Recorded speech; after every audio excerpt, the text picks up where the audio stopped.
Ari again, back for more with Jabber reviews, as I choose to call it now, for the English versions of this.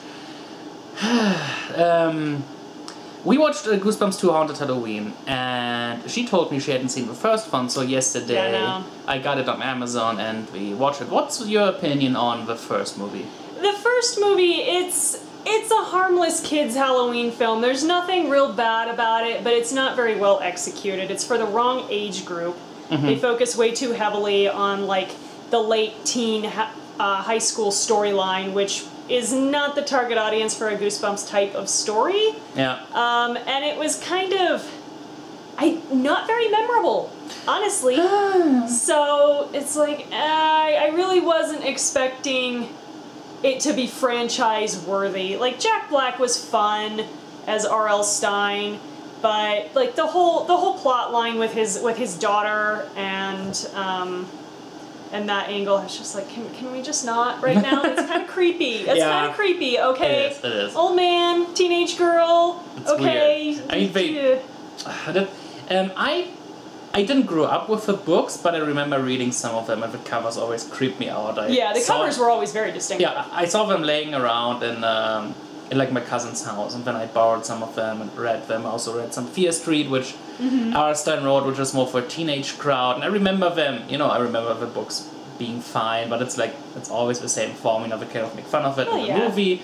And so I was kind of excited watching the first Goosebumps back in the day. I did a review for it too, and I thought it was fine. It's a fun movie.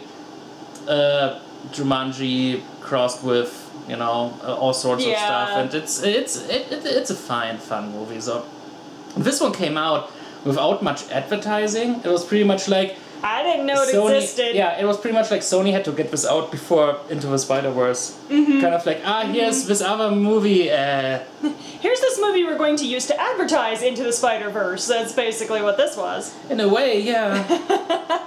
And now we have a movie. We went into the theater and there's a bunch of kids. Oh yeah, this was Saturday in the suburbs, so there was plenty of kids there. Late afternoon. Yeah, late afternoon. So we had a very enthusiastic audience. Yes, and very genre savvy. There was a kid in the back who, I mean, if you know anything about stories, of course you see it coming, but every kid in that theater would have lasted longer in this movie than the actual kids in the movie. Yeah, they knew the tropes. Yeah, they knew what was coming. They're like, oh, this is gonna happen, and I'm like, good job, kid. So many kids back there. I think it was like a birthday party or something. Not and like the kids trying to shush each other was really funny. So there was a lot of screaming, a lot of laughing. A lot of screaming. Oh my god, this is scary. And I'm like, it's okay, you're 8. They were into it, and I went into this movie without expecting much. It was kind of like an obligation for me to see it because I have some history of the books and also reviewed the first movie. I was going, let's go there and drag Rachel in it too because she's got nothing better to do. Yeah, I was here basically. Indeed, and I lived next to a theater almost. Yeah, and I offered her, let's see a movie that's supposed to be really good. I heard The Times at El Royale, and then let's go watch something else the other day. This movie's not very good. No, like 17% on Rotten Tomatoes, I think it is. And no, it felt like when you looked it up yesterday, it was like 44. Or yeah, either way, it's certified rotten, and there are reasons. There are reasons. Giant gummy bears attacking people like the Blob. That's a downgrade from Garden Gnomes. I really did not think there was going to be a downgrade from Garden Gnomes, the Garden Gnomes sequence was fun in the first one. It was Gremlins-esque. Yeah. And this was just like, kind of like a rip-off of that. It was a... And like weirder, and also kind of like... They were trying to combine the gnomes and the Blob, I think, and True. It wasn't scary. Yeah. I don't think it was really supposed to be all that scary. Okay, we will get to scary or not scary, but the basic story is it's about these two friends.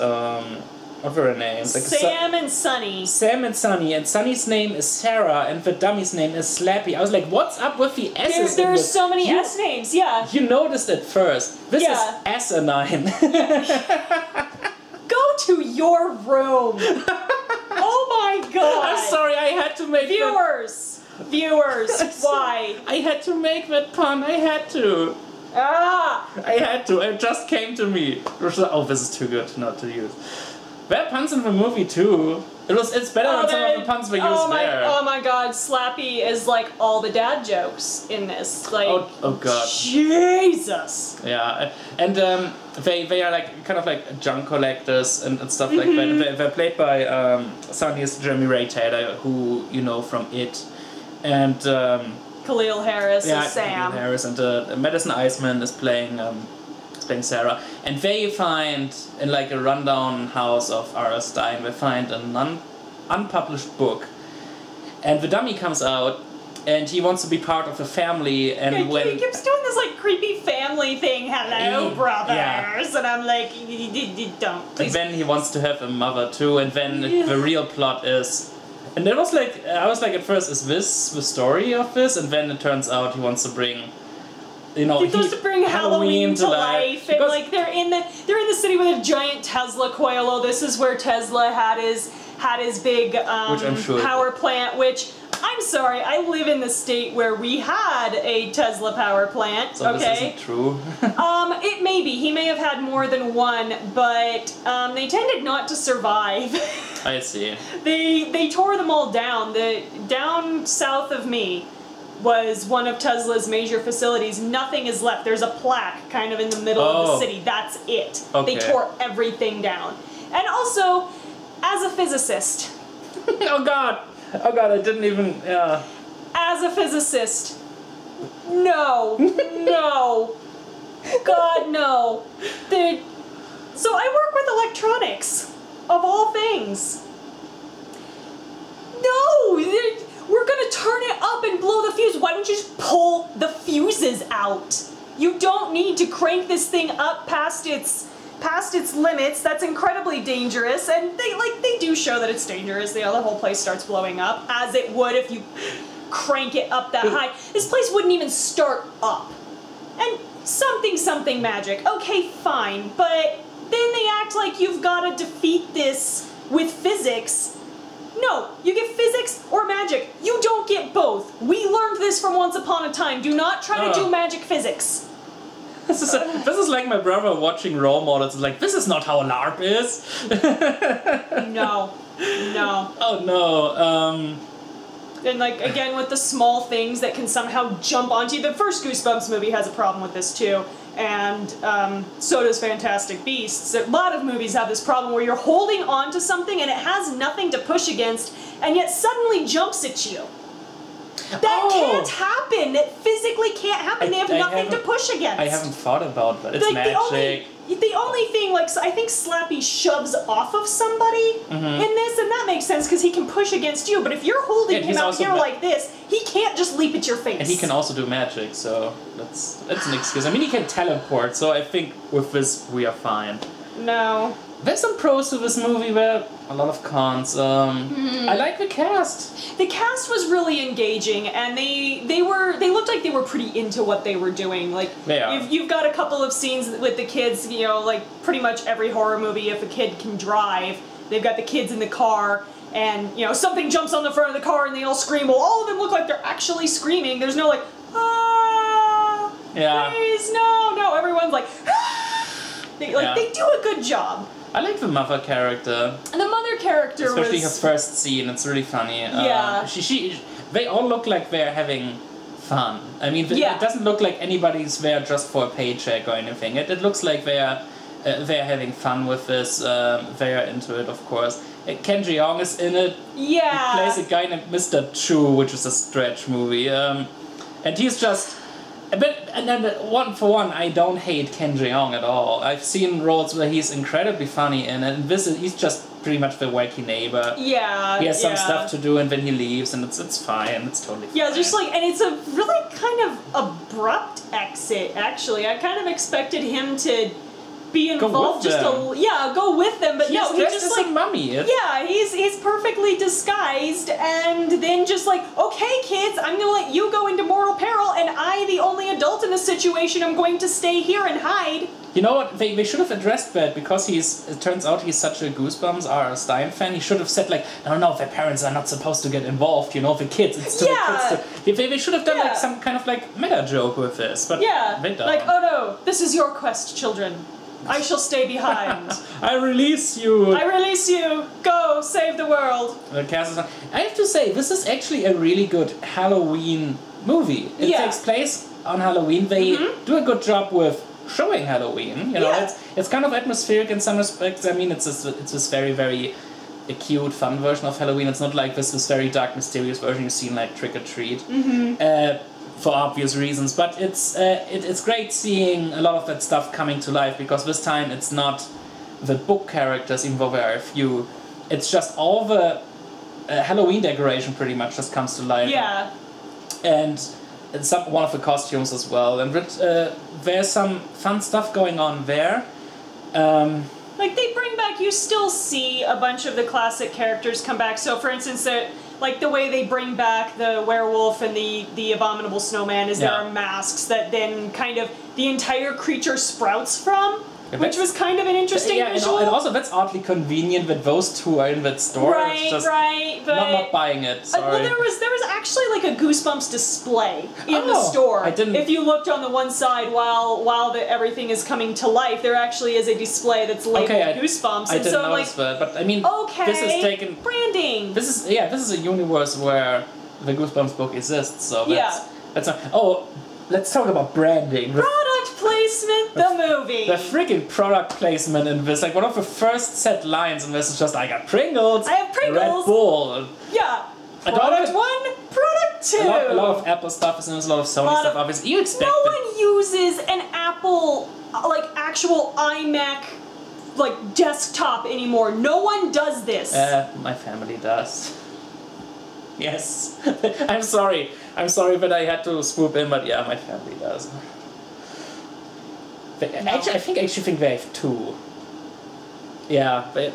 Well, okay, my former research advisor, I think, had one, but that was at the office. Okay. And we do, like, high-powered simulations. So, stuff that's, like, not big enough for the supercomputer, but too big for your laptop. But, that's not what this girl is doing. And like they show her, like it's in her room, and she's like switching back and forth between that and the laptop. Yeah, and I'm true. like, why? That doesn't make a lot of sense. Oh, and Bitcoin.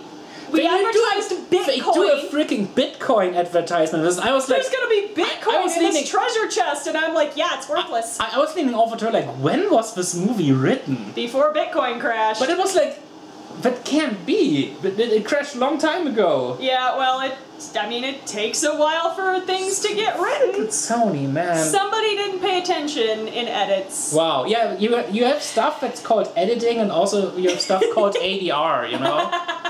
Just snip that one right out. How dense are these people? It just... that was interesting.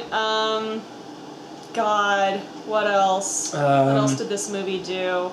Oh boy, it's really Jack Black came, made a reappearance as R.L. Stine. Yeah, because I think that was something that wasn't really confirmed all the way through. It was kind of like meant to be a surprise, and it's kind of treated like an afterthought because he really doesn't do anything in this. He shows up. They call like some number, and then it turns out it's him. And they don't even do a good job showing him at first because he has this. The first shot they show me is just him collecting some stuff and leaving his house. Yeah. But then he has this big action hero entrance, which this is the shot you are supposed to show him in first. Yeah. They totally did it in reverse, and then he pretty much comes in too late. Yeah. By the way, this is a spoiler review. No one cares. I'm sure you don't want to see this. It's just... I'm sure you're all so heartbroken that we're spoiling the entire movie for you. Yeah. So he comes in late and then gives some advice and leaves again. But he is one of the funniest lines of the movie, where he's coming to the town, he sees all the ghosts, all the creatures like walking around, and then he looks like, no, not haunted Halloween and stuff like, and then he's like, oh my, he's two zingers in a row because it's like a skeleton chasing you. He's like, writing was so cliche back then, and then he looks over and he sees a red balloon above a sewer, above like a drain. Above a drain. Yeah. And he's pointing at that. I knew it! I knew I came up with it first! And which is a running thing from the first movie, like this, like, Steve King. Yeah, he's not very good. That was really funny. Yeah, and I just sat there going, so oh my there are God. 2 It references in Yeah, this. there's actually 2. One of the actors is in it, and now there's this one. But you gotta wonder how much of it was on purpose. Although the fact that these people couldn't edit out Bitcoin tells me that there's probably not a lot of this movie that was on purpose. Yeah, but that was really well done. Also, one funny coincidence, because the main girl, Madison Iseman, she was also in Jumanji, and Jack Black played her in-game character. So, and they have an actual interaction with each other. That's also kind of like a funny in-joke. And it's both Sony. God. It's both Sony. Oh my God, so people were on contract is what that says. You know what? Kind of feels like... because Jack Black shows up and it doesn't look like he's like bored or is there out of he has just this very, very quick entrance, but still he looks like he's having fun, and for the longest time we thought his voice returned for Slappy, and that isn't the case. We saw in the credits that Jack Black isn't even mentioned in the main credits. No. I was like, but isn't he the voice of Slappy? Shouldn't that earn him like a credit? No, it's some other guy. And he does a really good impression. Really good impression. And me having just seen it yesterday did not catch it. No. So it's good enough. Like, I think they're doing that because maybe they want to write out Jack Black almost completely, especially with the way they end it. Yeah. But I was like... There's a possibility that he can come back. Like, they set up a third movie that looks like it could be pretty obvious. But it's also a way that if they need to write out Jack Black for, like, budget reasons, or he decides he doesn't want to do it anymore... I get the budget thing, but it's like, you obviously had him at a certain point. But shouldn't have, doing the ADR for the dummy really shouldn't take that long. No. So it's like weird. I wonder what was going on, if he was on a different project at that time I'm sure and it's couldn't do budgetary it, or reasons. Budget. But because they hired an Oscar-winning director for this. He won an Oscar for like a short film, in 2005. I don't remember what it was called. You're better than this. It was they hired an Oscar-winning director for this, and also like.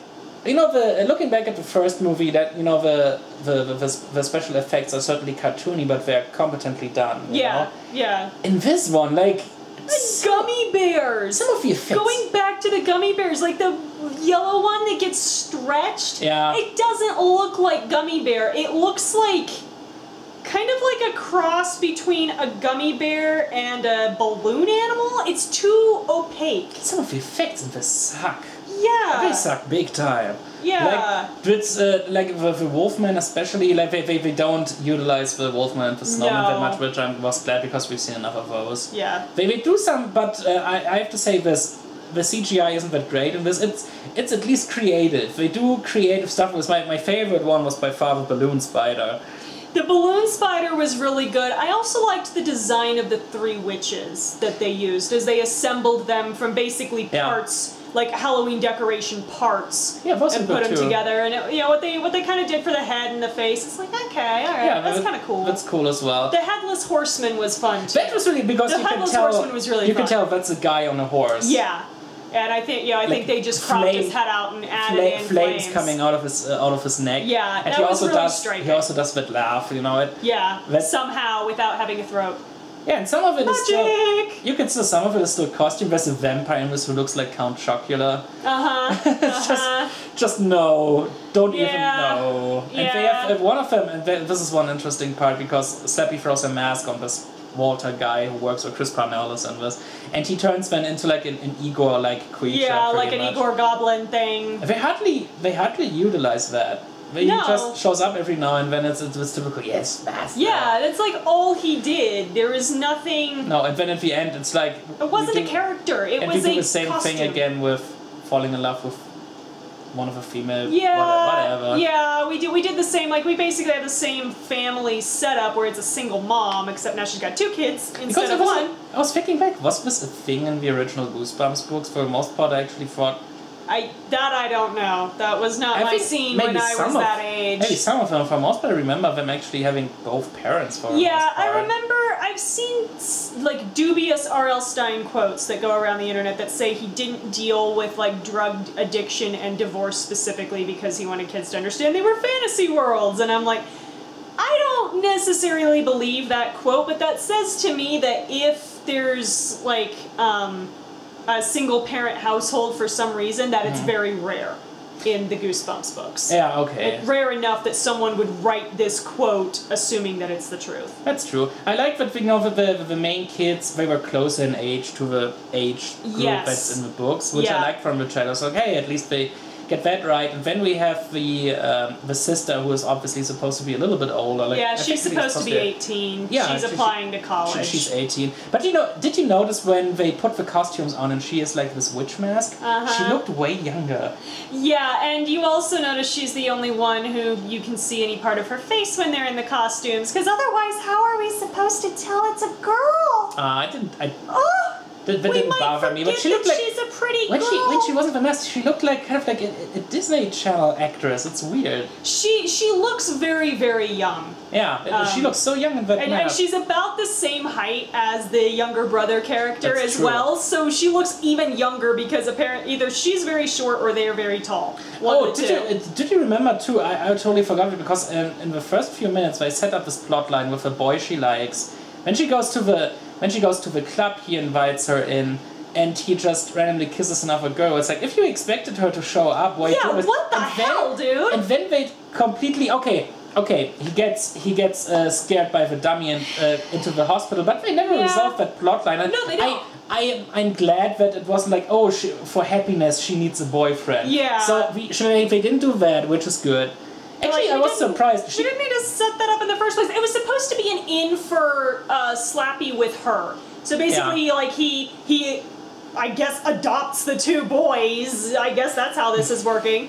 The two boys become his brothers first, and then like, well, let's just keep this between us for right now. It's a fucking doll telling you to keep something a secret.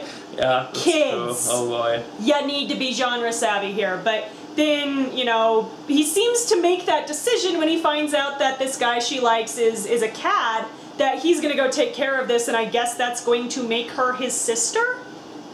I don't, like, because he even goes in and he's like going up to the guy and he's like, maybe you'll remember next time not to step out with my, on my sister. And I'm like... She becomes what I also enjoyed. She actually becomes the big heroine at the end. She does. She does a lot of her work, which I really enjoyed in this. It's pretty well balanced between her and the boys. Yeah. Since she's the older one, she tends to be the one who delegates, which also made sense. Because, you go do this, I'm gonna do this, and really there's not a lot of argument. Even, like, the brother doesn't really argue with her a lot. There's a couple little sibling squabbles, and then they kind of just... They could have written her way more cliched and unsympathetically. Like pretty much just the texting teenage girl, which she played in Jumanji very well. Like the typical, like...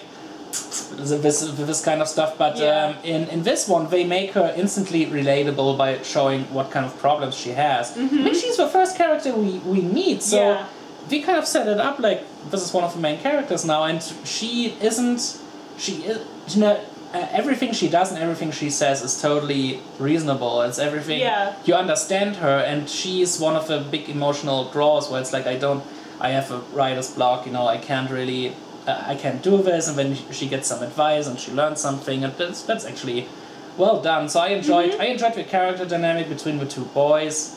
I like the comeuppance of the bullies too. Yeah, because you have the standard like middle school bully characters that come along. So incredibly dated. It really is. It's very like it's very Casper is what it is. Oh yeah. Like very, very similar, even to the point of the ghosts kind of giving them their comeuppance. It's like I look at these boys and these type of movies and these modern movies. I'm like, don't you have anything better to do, like smoke a joint or break an ATM, like stuff that normal bad teenagers do? Yeah, what you just follow around the kids that you bully just to bully them and like steal their clothes? They're just stealing their clothes. Like in Hocus Pocus, they steal the guy's shoes. This one, they steal his sweater.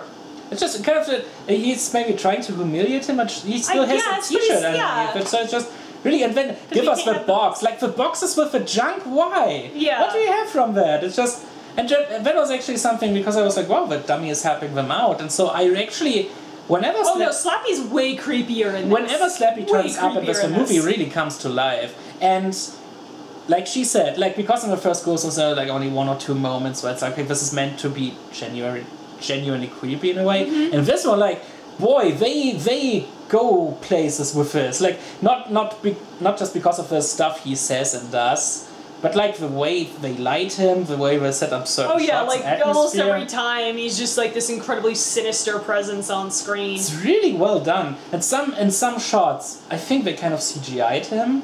Yeah, and some shots he looked weird when he was like walking around or something in like wider shots. But they don't do it as much as I frightened it would do. So it was like, for the most part, it's still cool puppetry going on, which I enjoy. But near the end, he does something to the mother that straight up goes into James Wan's Dead Silence territory. Where it's just like, are you freaking serious doing this in a kids movie? Like, this is genuinely horrifying. Yeah, no, the whole like, I'm gonna kidnap your mother and turn her into a doll. And I was thinking about, is he turning her into a dummy? Yeah, that's what he does basically. Yeah, that's what he does basically. But like, it starts out where he is kind of sympathetic toward the brothers and he is kind of luring them in and manipulating them a little bit. And that part is very creepy because it makes it very believable why these kids would take this creepy ass dummy home. Oh, he helped us out against the bullies, kind of, I guess. Like, at first they think he's kind of just like a lucky charm or something that's kind of cool, but then it's like, oh, he'll help us out with our homework and, you know, our laundry. He'll fold the laundry. Oh, okay, this seems like it's not so bad. And then, oh, he put a guy in the hospital. Yeah, by breaking the ladder that he's standing on. There was really afraid, like, oh boy, this is dangerous. Like, stuff that really can happen. It's really creepy in movies. So yeah, he's way creepier in this, which I actually enjoy. I mean, it's still not as creepy as stuff in like A House with a Clock in its Walls, because there they really try to genuinely scare kids. And this, it still has this playful nature where you're not really that afraid of certain things. And, you know, this has fun sequences in it, in my opinion. You know, I enjoyed I think the whole like creatures running amok through the city is done better in this. They show much more. Yeah, they show a lot more. They're much more tonally consistent as well. Even the opening of this really meshes up with what you end up getting. Where in the first one, you've got this kind of like scenic drive that's very much like just your typical coming of age story and not a Goosebumps story. Whereas this, you're coming across this like seaboard, you know, like all these ships at night, and the title is done way better. Like, you know immediately from the tone of everything, it all matches. Yeah, it's weird because they use the same main theme, the Danny Elfman theme from the first one. He isn't credited at all, which is really weird. Yeah, usually they'll go like original theme by. Yeah. And the original score by Dominic Lewis is also very good in this. It has this John Williams kind of Amblin feeling in some parts, which I like. But it was weird that he wasn't credited, because during the ending credits they do the same theme again in all its glory, and it was kind of weird having them not credit him, whatever. Yeah. But yeah, I'm not quite sure how to close this, because it's not very good, but I wouldn't say it's straight up horrible. No, this is something that if you have kids who kind of like horror, and they're within that, like, probably with the proper supervision and like the right kid, I could go for the 6 to maybe 12 would enjoy this. I feel like 12 might actually be a little bit too old because they're going to be too genre savvy. And they're going to be in that age where like they're genre savvy and it drives them nuts when the characters aren't genre savvy. Yeah, when you think your kids are too small, you know, for The House with a Clock in its Walls, which I totally can understand. This is a good replacement movie. You know, taking the kids there, have them be spooked, and then go home and be happy again, because The House with a Clock in its Walls. There's like a couple of jump scares. There's, you know, the wolf howling, and the ending sequence with all the loud noises, because you've got a lot of crackling. Oh, there is an epilepsy trigger possibly in this. They have some flashing lights when the creatures are first coming to life in the pharmacy. So after Slappy comes to life and he walks into the pharmacy, If you trigger on like flashing lights, you might want to close your eyes till it's over. Near the end too, maybe some of the lighting. Yeah, because there's a lot of like electrical sparking and a lot of flashing and a lot of loud noise, because that actually is incredibly loud. Tesla coils are incredibly loud. Yeah, but the spider, like I said, the balloon spider was one of my favorites. The balloon spider was was cool. really fun. And I don't want to spoil that, because that has to be enjoyed on its own. That's really good. Like all of the details of the creatures was fine and also funny. You know, they do a lot of great stuff with us. So some good slapstick. I like the gummy bear sequence. Was boring, basically. Yeah, the gummy bears weren't good. No, really not. And but for the most part, it's there's some. What was that? That would be people being scared by Slappy, I assume. We kind of heard the scream. Don't know if you picked that up. Sounded weird. Maybe this camera is haunted now. Yeah, I mean, I'm like you saw my picture on the thumbnail. I'm pretty sure this thing followed me home. I deadbolt my doors inside. Yeah. Okay, that's good. So for the most part, it's not that good, but it's actually enjoyable, because I had some fun with it. You know, some of the jokes really landed. All of the performances were fun. The concept is done, but it's still it does its job. It's basically just a movie. Hey, here's some 90-minute thing. Yeah. It's nice and short. It's nothing more or nothing less than what's advertised. You know, it's what on the tin. Yeah, it's kind of trying to be hocus pocus. It doesn't quite get there, but it's kind of the same attitude. Yeah. We're here to have fun with it, and we're here to basically be a kids movie with some scary stuff, and you know, like, the kids might jump, and you know, a couple of smaller ones might cry, but it's all gonna have a very happy and, you know, satisfying ending that your kids aren't gonna walk out of the theater still scared. If you want your kids to get scared, really scared, while still having fun, take them to the House of the Clock and its Walls. When you want your kids just being spooked, this is a good pick. And when you hate your kids, take them to Halloween. I get. Please don't take your kids to Halloween. No, don't. I mean, like, I know there are kids that can handle it, but if you're deciding between Goosebumps and Halloween, that's not a choice. Yeah, the posters were right next to each other. Halloween and Goosebumps 2 Haunted Halloween. They know what they're doing at this Halloween film. or Haunted Halloween. So this is our, before we get to the trailers, this is pretty much our closure. It's not bad, you know, but it's not great either. It's harmless. Fine time waster for to waste some time, basically. You know, we didn't see that. I don't know if there's a 3D version. There was one for the first one that didn't do shit.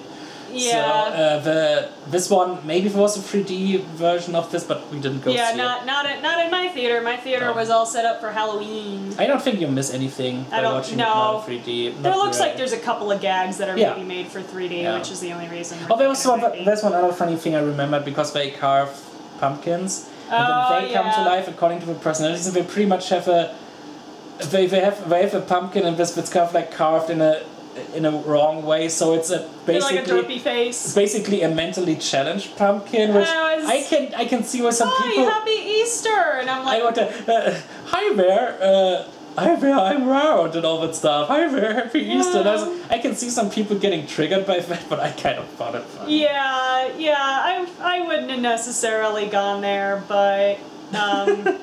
Yeah. I don't know. The joke with the Sergeant Pumpkin was way funnier. That was good. Way funnier. Him shooting with the pumpkin seeds. Yeah, him shooting the seeds. That was good. Yeah, there's some pacing issues where like some of the sequences just go on for a little too long. But for the most part, I was enjoying myself, but I was still knowing like this is technically not very good. But this is just like Sony, releasing something like here you have something. Give us your money and then go home and. I don't know. Yeah. You won't be mad at it, but it's not gonna be something that's probably gonna be on your favorites list. It might be on your kids' favorites list. Yeah. Because there definitely sounded like there were some kids who really enjoyed it. There was a lot of clapping at the end. All the kids clapped, and I was like, all right. That's true. Okay. It ends like a Looney Tunes cartoon as well. It kind of does. It sets it up for another sequel, basically, which is we won't give that away, but that was just all around weird. A very sudden ending to this. Yeah. Because, I don't know, I expected something like that kind of when it was the last scene. And I was like, oh, this is weird, whatever. Yeah, this is our final thoughts on that. What trailers did we get for this? Got a lot of trailers. We did. One of them was obviously The Grinch. Yeah, that was one of the first ones, was The Grinch, which, Benedict Cumberbatch, you're better than this. True, and also he doesn't sound what like... Are you doing? I said this on Twitter, he doesn't sound like Benedict Cumberbatch. No, he doesn't, which is a credit to him, I guess. Not really, like, when you're... when you're hiring a voice actor, you're paying for him to kind of sound like... He doesn't sound... It's such a weird American accent he's doing. He doesn't sound like himself. No, but if you try... Basically... Jim Carrey sounded like himself. Yeah, but his major voiceover work that he's known for right now is Smaug. And if he'd have sounded anything like Smaug... And the Penguins of Madagascar, too. Oh, that's right, the Penguins of Madagascar. Agent Classified. They hired Benedict Cumberbatch, a guy who can't say the word penguins correctly, to say penguins a million times in a movie. I'm pretty sure that's just them trolling him. Yes, I think it is. But yeah, like, it's not like he's doing a bad job, it just doesn't sound like Benedict Cumberbatch. Yeah, that's true. I mean, he sounds like he's having fun and getting into it. But they show... This is the loudest snow I've ever heard. It's the only good joke. I also liked the stuff they show, how he steals the present. That looks creative. But it looks like they're giving a lot away. Especially for people who maybe don't know the story yet. Yeah, I think the assumption is probably that everybody knows the story of the Grinch. There's 2 whole movies. My brother, I'm convinced my brother doesn't know it, because he doesn't know any of those stories or movies. So, I mean, I will see it. I hate Illumination, but I will see it. I'm kind of obligated to. They keep hoping that a Seuss movie is going to land, and it just doesn't seem like it translates very well to film. No, the best one was Horton Hears the Who so far. Yeah, after that, that wasn't great. The Lorax was fine, but Cat in the Hat is the worst, and the Grinch is just a... We don't speak of the Cat in the Hat. No, and the Grinch is just a nostalgic thing. I had to watch that recently for a podcast, and it doesn't hold up at all. But I can see why people still like it, whatever. That was one of them. We had this Anthony Hopkins, you're better than that movie, too. Oh, true, yeah. What is wrong with you? Are the Who still singing Mr. Grinch? Then we just turned that into a horror movie. You're welcome! It kind of is a horror movie. It kind of is a horror movie. Jim Carrey freaking out. We had this dog movie, like A Dog Goes Home, or what was it called? A Dog's Way Home, I think is what it's called. It's Homeward Bound. Yeah, it's basically Homeward Bound, but with one dog, and I cried through the trailer because, oh my god, the poor little dog. She's so cute, like you see her as a puppy, and she's super cute, and they're like playing fetch, and they're chasing the squirrels, and then one day she gets out and she gets lost, and now she's got to find her way home, and she makes friends with a mountain lion. She makes friends with a poorly CGI'd mountain lion. CGI'd mountain lion, I think there are a bunch of wolves too. She comes across certain families. At one point she rescues some... She rescues a guy from an avalanche. She digs him out. And I was like, what else is going on in this movie? I was leaning over to her. Next, she's bringing down a drug cartel. Probably. Why not? Apart from the fact that the drug cartel thing is overdone and incredibly racist. Yeah, but that was Sony too. Please stop doing drug cartels. There was some other thing, which wasn't Spider-Man. I will talk about Spider-Man. There's some other thing right before Spider-Man, which I totally forgot. I wanted to talk about it so badly. Some other movie. Because we got a bunch of trailers. I mean, we got the Grinch, we got that dog movie, we got that Mark Wahlberg comedy, which looks funny. Yeah, the Mark Wahlberg comedy about Almost Family or something. Yeah, Instant Family, I think is what it was. It's about these 2 people adopting kids out of foster care. Basically, they they consider adopting a teenage girl, but she comes with 2 siblings, and of course they're younger and they're cute, and you've got it's basically your like family comedy, like your blended family comedy. Yeah, and it looks fine. It looks funny. Rose Byrne is in it, Mark Wahlberg, like I said. Yeah, which cute. I don't like Mark Wahlberg, but he looks like he's not bad in this. No, I mean he's not been bad in some stuff I've seen him in. I mean, he didn't care in the 5th Transformers movie. Nobody cared in the 5th Transformers movie. The Transformers didn't care in the 5th Transformers movie. Yeah, that's true as well. Like in this one, it looks very much PG Daddy's Home. Kind of. Those movies are terrible too. Kind of. But there was some other thing. Green Red and Spider-Man. Damn it, what was it? Damn it. This is how many trailers we saw. Yeah, because I really want to talk about that one. God damn, what was it? I'm trying to remember. I'm so sorry, people. This is all staying in. This is just... This is what happens when you don't take notes in the theater. Was it something from Disney or DreamWorks? DreamWorks, wasn't it? No, wait, what? We didn't get Nutcracker, which was funny. Yeah, we didn't get anything Disney, I don't think. No, because it's still the biggest, you know. Yeah, So maybe it would come to us when we talk about Spider-Man. Yeah, let's talk about Spider-Man. Yeah, let's talk about Into the Spider-Verse. Yeah, get Into the Spider-Verse trailer. That movie just looks like it's going to be so much fun. It looks really good. Yeah. But it looks like something, I was always thinking that because the animation style is so incredibly distinct and different, because wherever in whatever universe they are, the animation style changes. And you can see the lines, you know, you can see like the paper lines and everything, and it's like, this is really interesting and very creative, but it looks kind of like a leap for Sony. Like, it kind of looks like it's gonna alienate some audiences because it's not like this classic animation. It's a mixture of everything, and all these characters popping up, like that Asian girl with the robot is in there, the Spider-Gwen is there, the Spider-Pig is in it. I'm not gonna lie, I'm excited to see Spider-Gwen. That's just me kind of... When I first heard that they were doing Spider-Gwen, I was really kind of excited because Gwen Stacy got the shaft in the comics, y'all. She gets fridged. She gets fridged, except it's being thrown off a bridge. True. You know, the physics of how she dies, you know, of course Green Goblin gets it entirely wrong. That she was already dead, you know, before you caught her. No, that falls don't kill you, landings do. That's really good. Did you notice that one guy that looks like this film noir character with like hanging down? Hey fellas, that's Nicolas Cage. Oh! Yes. Oh, yes. no. Oh boy, I'm looking forward to him doing voice acting again. Oh god. He has like this one line in the trailer. Not the bees! Just this one line in the trailer. Hey fellas, like immediately recognizable. I love that one. And it's gonna I've seen like it's still gonna be a lot of fun, and I know it. Like part of the reason that I'm gonna enjoy it is because of how many toxic fanboys it pissed off. Yeah, oh my god, Spider-Man's black. Grow up. Yeah, because I already knew that there was Miles Morales and some of these comics, and I was like, so I was familiar with that. But I remember seeing a trailer in Germany, and some where like, and some guy was like, Spider-Man is black, and then and some comics actually we do this, and he's like, oh, didn't know that. And yeah. But yeah, it looks really fun. Looking forward to that. It's one of the directors too. It is 3 directors, by the way. One of the directors is Peter Ramsey, who did Rise of the Guardians. Which is really cool. Okay. The music is done by Daniel Pemberton, who did King Arthur: Legend of the Sword. And it's gonna be a leap. That's gonna be Trash King Arthur. Yeah. Really? Yeah. Trash King Arthur. People are part of this. The music was interesting. Redeem yourself. Redeem yourself, sir.